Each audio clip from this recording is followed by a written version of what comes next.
अगर आप share market में एक्टिव हैं और ग्लोबल मार्केट्स को क्लोजली फॉलो करते हो तो एक टर्म आपने बार बार सुनी होगी, PCE। ये इंडिया में यूज़ नहीं होता बट अमेरिका में इन्फ्लेशन को मेजर करने के लिए ये बहुत इंपॉर्टेंट है। तो आइए आज सिंपल तरीके से समझते हैं personal consumption expenditure, PCE। PCE की फुल फॉर्म है पर्सनल कंजप्शन एक्सपेंडिचर और इसकी फुल फॉर्म से ये बिल्कुल क्लियर हो रहा है कि ये लोगों के खर्च को ट्रैक करता है। इसलिए ये इकोनॉमिक इंडिकेटर हमें बताता है हाउस होल्ड और नॉन प्रॉफिट इंस्टीट्यूशन ने किसी पर्टिकुलर पीरियड में गुड्स और सर्विस पर कितना खर्चा किया है। पीसी के दो टाइप्स होते हैं, जैसे कि हेडलाइन पीसी जिसमें सभी गुड्स एंड सर्विसेज शामिल हैं, और दूसरा है कोर पीसी जिसमें फूड एंड एनर्जी को शामिल नहीं किया जाता क्योंकि ये काफ़ी ज़्यादा वोलेटाइल होते हैं। अमेरिका में bureau of economic analysis monthly basis पर रेगुलरली से पब्लिश करता है। अगर आप पीसी की रियल वैल्यू देखना चाहते हैं तो आपको इसका रिलेशन जीडीपी से देखना होगा। आपने जीडीपी का फॉर्मूला सुना होगा, GDP equals PC plus investment plus government spending plus net exports.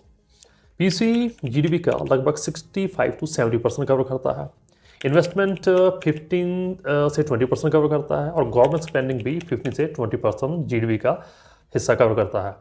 इसीलिए जिससे बिल्कुल क्लियरली नज़र आ रहा है अगर लोग ज़्यादा खर्चा करेंगे तो इससे इकॉनमी ज़्यादा तेज़ी से बढ़ेगी, अगर लोगों का खर्चा कम होता है इससे इकॉनमी भी स्लो होगी। अभी हम बात करेंगे पीसी के कंपोनेंट्स की। पीसी को मेनली 3 मेन कैटेगरीज में डिवाइड किया जाता है। पीसी की लार्जेस्ट कैटेगरी है सर्विसेज, इसका वेट है 65 to 70% और इसमें जो सर्विसेज आती हैं जैसे कि हेल्थ केयर, ट्रांसपोर्टेशन, एजुकेशन और फाइनेंशियल सर्विसेज एक्सेट्रा। उसके बाद जो कैटेगरी है वो है ड्यूरेबल गुड्स, वो गुड्स जो 3 साल से ज़्यादा चलती हैं, इसका वेट है लगभग 10 to 15%। इसमें जो प्रोडक्ट आते हैं for example car, bikes, electronics, furniture etcetera. और लास्ट में जो कैटेगरी है वो है नॉन ड्यूरेबल गुड्स, वो गुड्स जिसका लाइफ स्पान शॉर्ट होता है, इसका पीसी में वेट है 15 to 20%।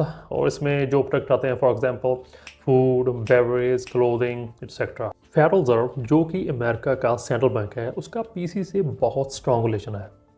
जैसे इंडिया में आरबीआई मॉनेटरी पॉलिसी को एडजस्ट करने के लिए सीपीआई को यूज़ करता है, ठीक उसी तरह अमेरिका में फेडरल रिजर्व अपनी मॉनेटरी पॉलिसी को एडजस्ट करने के लिए कोर पीसी को यूज़ करता है, ना कि सीपीआई को। यूएस का पीसी ही सिर्फ अमेरिका तक ही लिमिटेड नहीं है, इसका इम्पैक्ट ग्लोबल मार्केट्स पर भी पड़ता है। इसीलिए ट्रेडर्स और इन्वेस्टर इसे बहुत कॉशियसली ट्रैक करते हैं। वीडियो पसंद आई हो इसे जरूर लाइक और शेयर करें और चैनल को जरूर सब्सक्राइब करें। Thank you, thanks for watching this video.